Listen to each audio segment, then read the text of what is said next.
the final tonight. And the best team in baseball wins it all in 2018. For the first hit. Rutschman into right field. Down the line. A fair ball. Adley will turn first. Head for second. He's going to turn second. Go for third. Rutschman into third base standing. An extra base hit. His first hit in the major leagues. Welcome to the... These are long pitch innings. I think Blister, that's what you were to make sure. Here's a high fly ball into right. Back his bat's on the move. On the track. He's got it.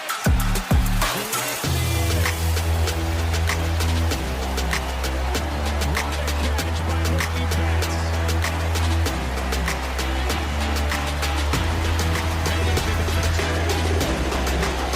Now, Clifford looking for a clean inning here in the seventh. Hit well out to right center field. Jones still on the move, running out of room, and he made it.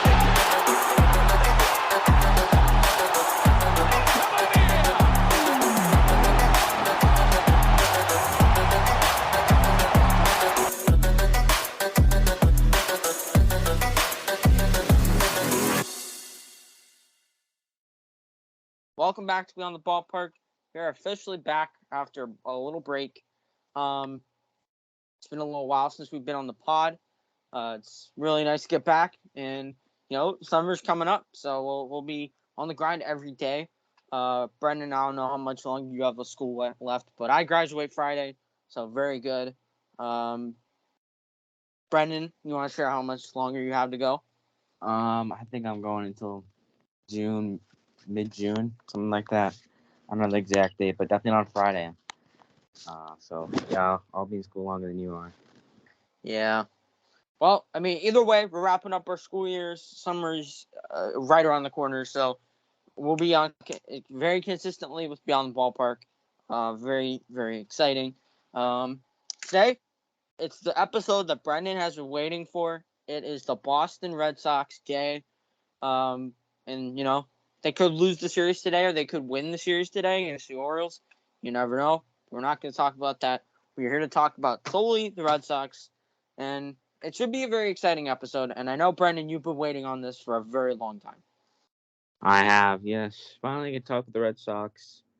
I'm going to get started off here at the catcher, Christian Vasquez. Christian Vasquez, I think, a very good defensive catcher. Sometimes he goes off offensive. They're usually not really offensive guys. So far in 2022, he's played in 36 games, 116 at-bats, 11 runs, 35 hits, 7 doubles, no triples, 2 home runs, 20 RBIs, 7 walks, 24 strikeouts, average of .302, on-base percentage of .346, slugging .414, OPS of .760. Decent stats, average is up. I like it. It still is early season, so anything can happen. I think can't really base it off now. But yeah, average, I like it. He's good defensively, which I think has we want in catcher. So I think good overall catcher. All right, next up, super Mr. Inconsistent, Bobby Witt. Starting first baseman for the Red Sox. This year, in 122 at-bats, we should go down here. 44 games for Bobby, 122 at-bats, 17 runs, 22 hits, 36 total bases, 3 doubles, triple, 3 homers, 10 RBIs, 11 walks, 38 strikeouts, 180 average, 263 on base, and a 295 slugging with a 558 OPS. Bobby Witt's just, he's inconsistent. He's going to be hot for a stretch. He's going to be cold for a stretch. And it's also kind of a question whether he's going to stay at first or he's going to move over to third. Obviously, the Red Sox game that we went to, Brendan, we saw him play third base.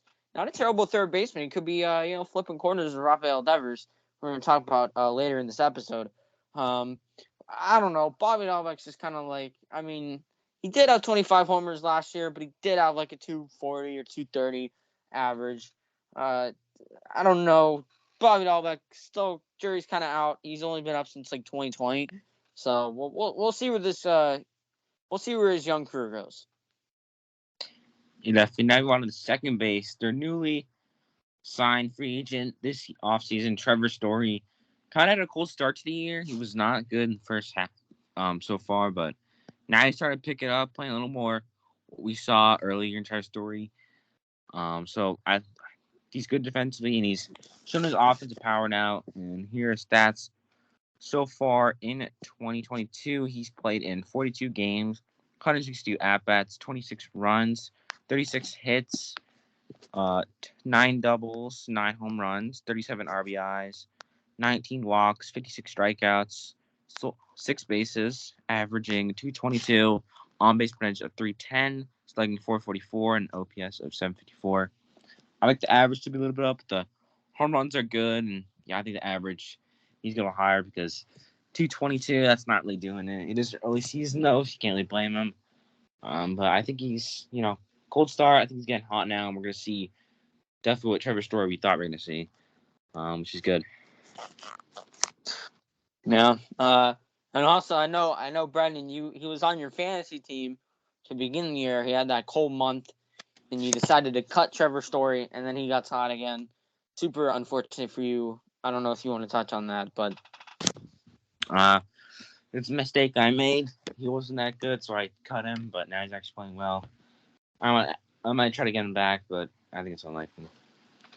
Yeah, it's just very unfortunate and unlucky, but Trevor Story is pretty hot right now. So now we move on to shortstop and a very, very good Red Sox. Xander Bogaerts. Xander Bogaerts is just super consistent over his entire career. He's just been so good. In 2022, he's had 47 at-bats, or 47 games, 177 at-bats, 30 runs, 58 hits, 85 total bags. 85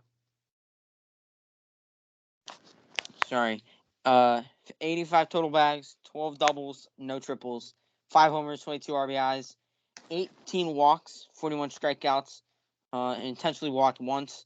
He's stolen 2 bags as well, which is pretty good, and a 328 average, 395 on base, 40 slugging, and an 875 OPS. Xander Bogaerts is just a very consistent player at the plate. He mashes. He will literally do everything for the Red Sox. He can put the Red Sox offense on his back at some points. He can't do anything in the field. He has no clue how to play shortstop. Some Red Sox fans will try to sell to you that he can play shortstop, but he really can't in reality. So you just have to acknowledge that he's not a shortstop. I'm honestly surprised he didn't make the transition to second base when Trevor Story came in, because Trevor Story's a way better fielder than Xander Bogaerts is. But it's so fun to watch Xander Bogaerts at the plate. I know the home runs are down this year, but they did dead in the baseballs, so it's an uphill battle for any hitter. But Xander Bogaerts is super fun to watch at the plate. He's so consistent for the Red Sox. Name one of their third baseman, I think their best player on the Red Sox, Rafael Devers, the young superstar he is, having a great start to the season so far. In 48 games, he's had 203 at-bats.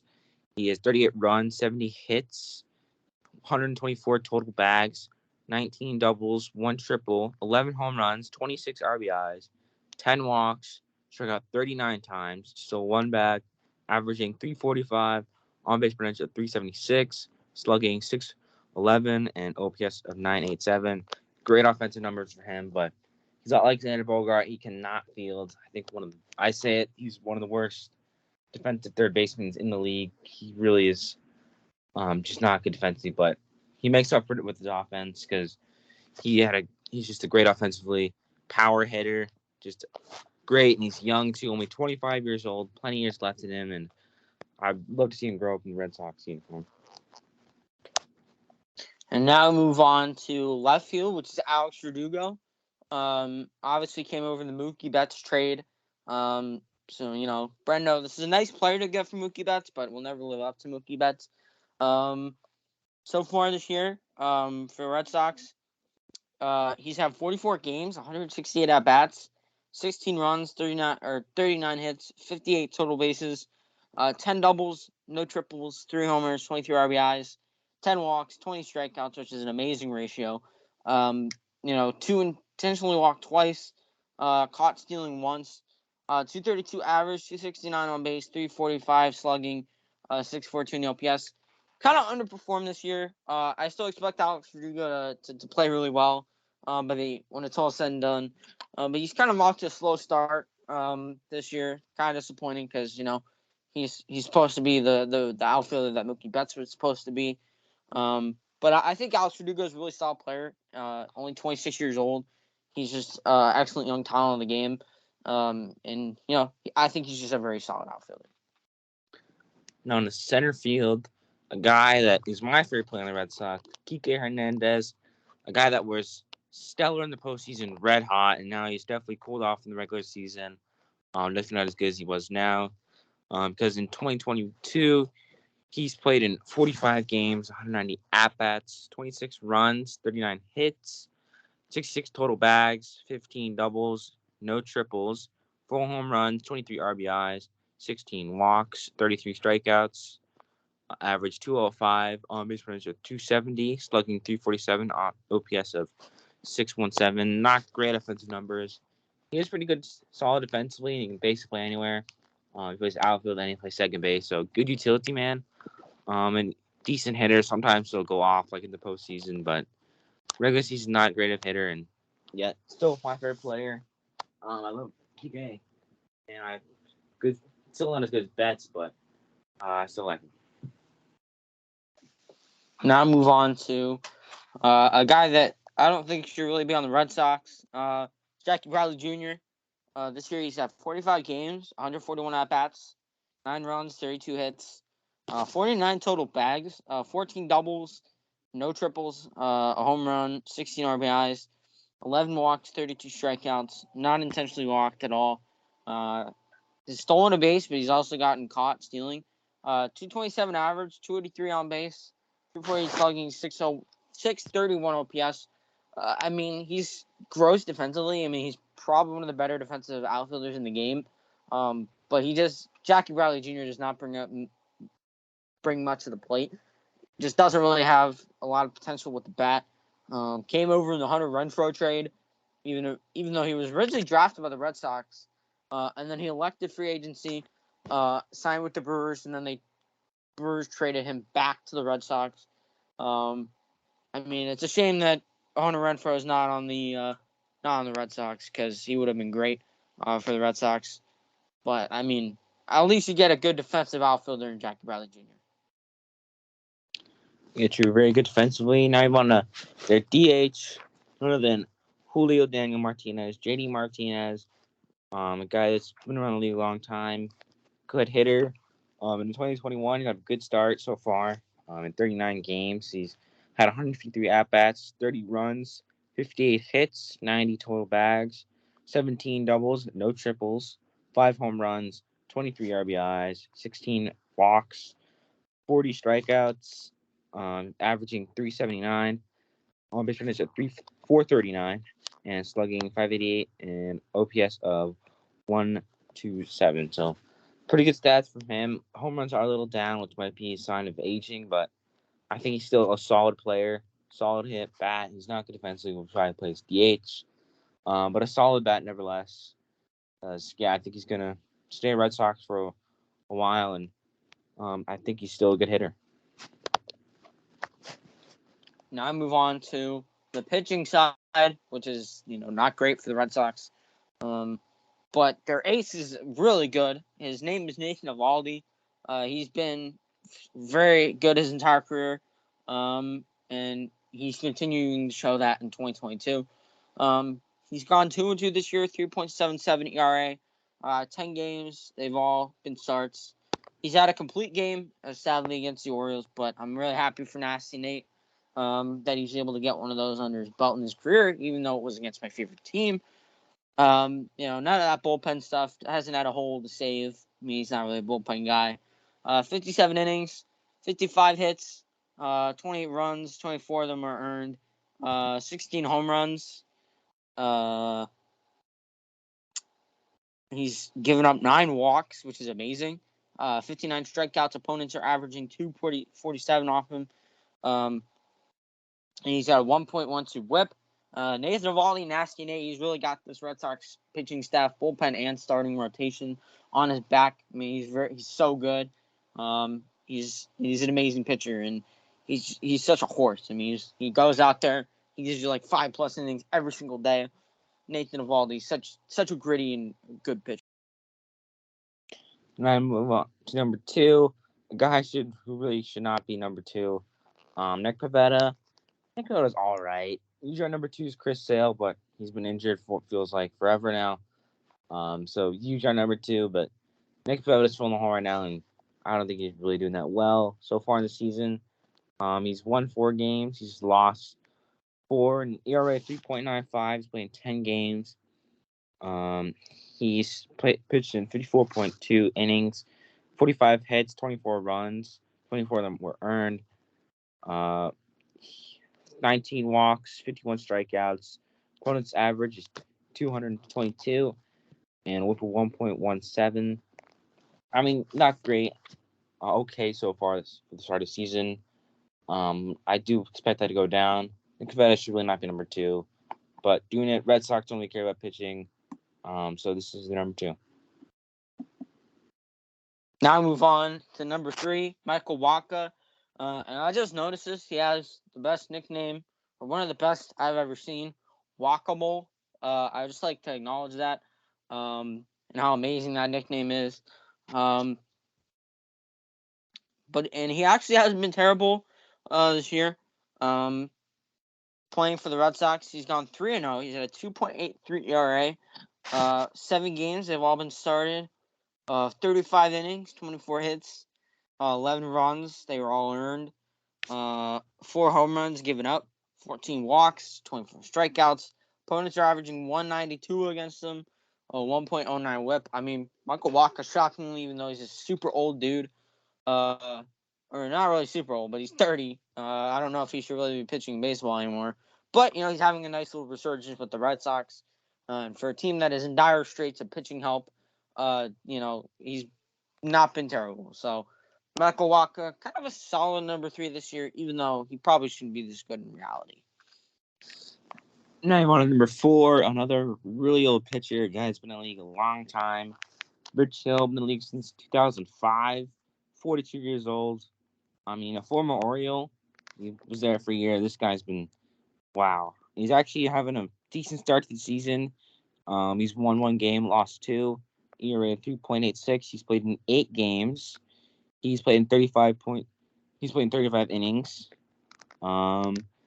He's had 32 hits, 17 runs, 15 were earned. He's had 9 walks, 24 strikeouts. Opponent's batting average 239 and whip of 1.17.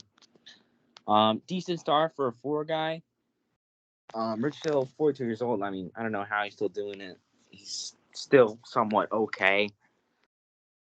I don't expect he has much time left in him before he retires, because 42 years old is usually the time when guys retire. But he's number 4 for us, and he's actually doing decent. And now, move on to the number 5. Pretty much the polar opposite of Rich Hill.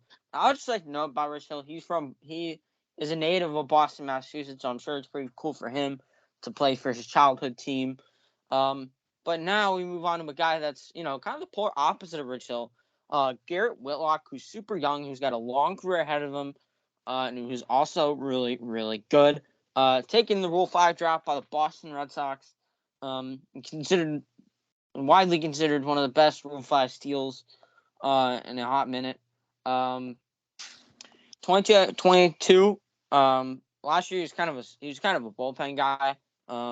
But now the Red Sox are kind of looking for him to be a starter, which I don't know he should be doing. I mean, he should be a bullpen guy because that's where he's really dominant.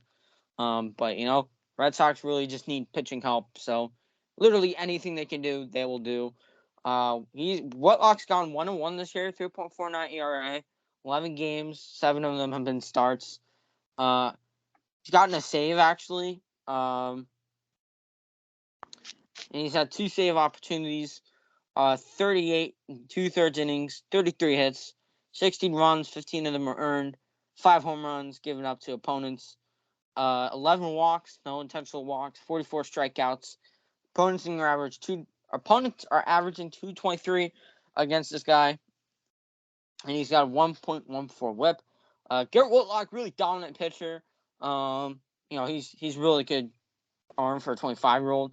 Sorry to the Yankees that you lost out on this guy. And it's awesome that he's not pitching with the Yankee pinstripes.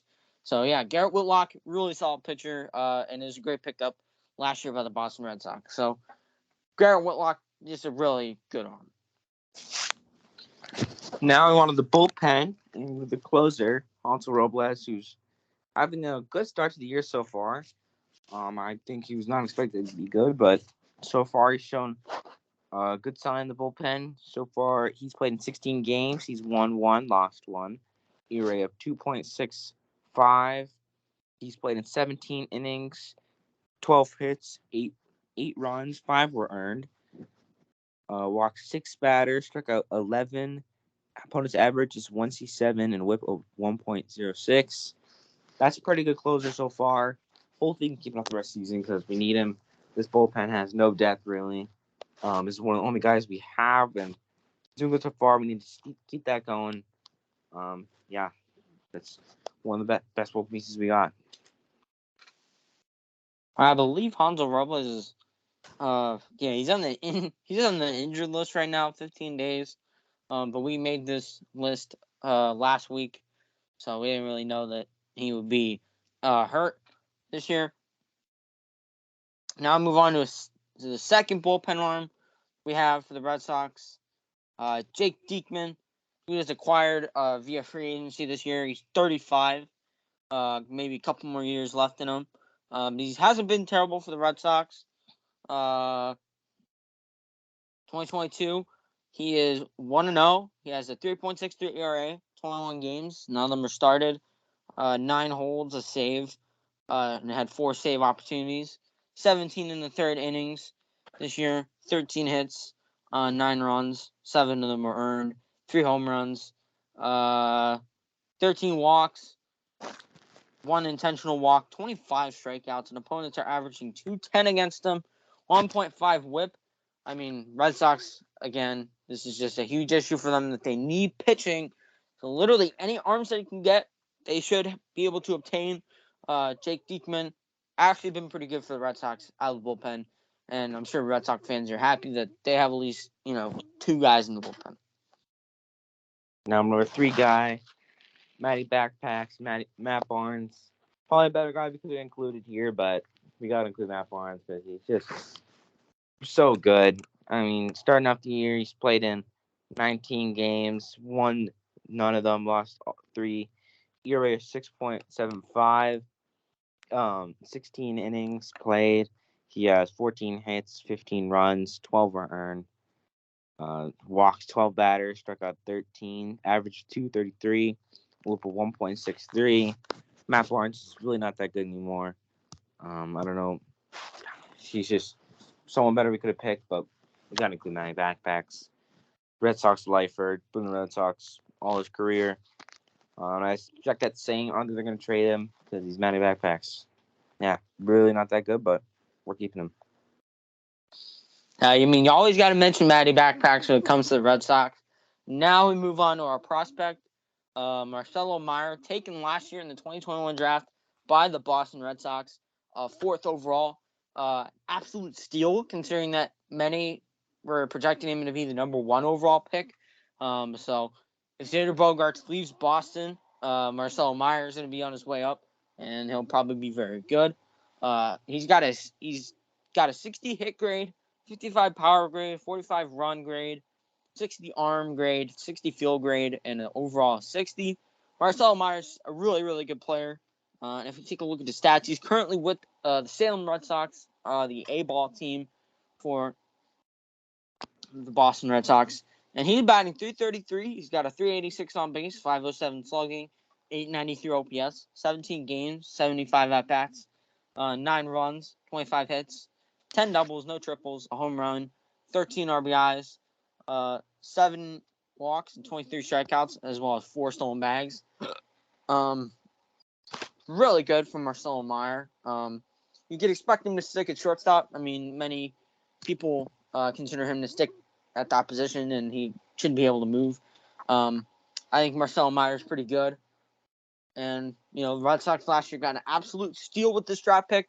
So I would get excited if you're a Red Sox fan about Marcelo Meyer. Could be the shortstop of the future for your squad. Yeah, definitely. Now I want on the jerseys. Number 4 away, of course. Number 1 to 3. The home jersey, I think the home jersey is very good. The white and the red, we work together. The piping's good too. So, I mean, I would wear any of these jerseys. It doesn't matter to me. If I bought any of them, I'd still wear them. I wouldn't shame anyone for wearing any of them. Even though white one, I'd still wear it. So, I think they're all good. But I think that this is the third best one. I think the 2 others are better though. Yep, and now we got the home jersey's so clean that I wouldn't criticize anyone for wearing this. And now we got the alternate one, the red jersey. It's pretty good. I mean, obviously it fits the Red Sox because they're the Red Sox and it's a red jersey, so it makes sense. It's pretty clean. It just says Red Sox across the front.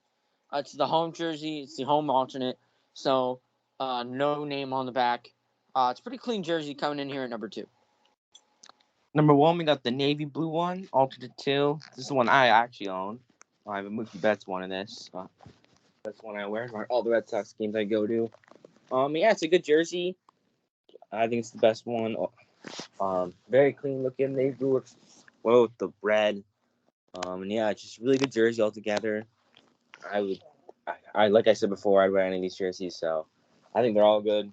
I could put them in any order, and I think they're all good. So yeah, but this one's probably the best one out of them all. And just a question. You said you would wear any of these jerseys. Would you wear the away jersey?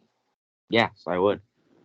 Wow, it's bold. 100%. Okay, well, folks, you heard it here first. Brendan will wear the Red Sox away jersey, and everyone knows that we always put the away jersey at the bottom. So, and now we move on to our favorite player from the team. Personally, I'm a Garrett Whitlock fan. He's a pretty good pitcher. Got a pretty cool story as well, being a Rule 5 pick. I just like his stuff. I think he's pretty good. And I mean, of a team that has very thin pitching depth, and doesn't have a lot of skilled players on the pitching side. I do think Whitlock is one of them, and he's one of their best pitchers. My favorite player, I said it earlier, Kike Hernandez, was sick in the playoffs. When I started liking him during the regular season last year, and then he's built in the playoffs, and I was really hyped about him. I think he's a really good player, great defender, decent hitter. Yeah, although my still all-time favorite player is Betts, but Kike is my favorite Red Sox. All right, now move on to our AL player or our players of the week. There's some honorable mentions. We were gonna tape it last week, but we didn't have time, and we already had 2 players in mind for the American League, so we would just like to give them shout-outs. Adley Rutschman and Trevor Story. Trevor Story was absolutely sick last week with 6 home runs or something like that. He went absolutely off. And then Adley Rutschman, congratulations on making his MLB debut. I was absolutely thrilled to see him make his debut. I actually had a baseball game that day, so I could not attend the game. But I got home from the second game that I played that day, and I saw him get his first career hit. So I was super happy for him. And it's great to see Adley Rutschman finally at the major league level catching for us. And I can't wait to see what he does for the future. So, Brendan, why don't you introduce our AL players of the week for this week? Yeah, starting off with the American League, batter. We switched up this week. Instead of doing one player, we decided to do a batter and a pitcher because it's hard to judge the 2. And we got some good options this week. And for the batter, we have Bobby Witt Jr. Finally had his first, hot streak. Had a really good week. So far, he's not been amazing, but now he's shown that, that top prospect talent that he has. And the pitcher, we had Sonny Gray, had a really nice outing. He is right now, but he had a nice outing a couple days ago. And yeah, Sonny Gray, great week, and Bobby Witt Jr. Yeah, both of them super great weeks. And like Brendan said, we're kind of changing up the style of the Beyond the Ballpark Player of the Week. Since it's kind of hard to compare batters and pitchers, we decided we're going to move forward and just do one batter and one pitcher for each league. And now we'll move on to the NL. And by the way, congratulations to Bobby Witt and Sonny Gray for getting AL Players of the Week. Bobby Witt, first time he'll ever get it. And, for Bobby Witt, the sky's the limit. So he could be getting it multiple weeks this year. And for the NL, we got Dansby Swanson and Tyler Anderson. Both had amazing weeks for their respective teams. They both play for some of the best teams in the National League. Both really, really good. The Braves got to pick up the slack a little bit. Because they should be dominating the NL East right now, but they're not. Just really good week from Dansby and as well from Tyler Anderson, one of the arms for the Dodgers, and congratulations to both of those guys. And that's all I have to say for now. Yeah, I think that's it. All right, so great week around baseball. Congratulations to Bobby Witt, Sonny Gray, Dansby Swanson, and Tyler Anderson for earning Beyond the Ballpark Players of the Week. Sorry about the what? And Adley, Rutschman, and Trevor Story. Yes, that's right, from last week. Again, sorry about the inconsistency. We've both been really busy, and it's been really hard to podcast. We will be on it every single week. In the summer, because we won't have schoolwork to worry about or a lot else. But yeah, merch will be in the description. Please buy our merch. I mean, we haven't had a sale in so long, so we really appreciate it if someone bought our merchandise. So yeah, that's pretty much it. Great to be back, and we will see you next time.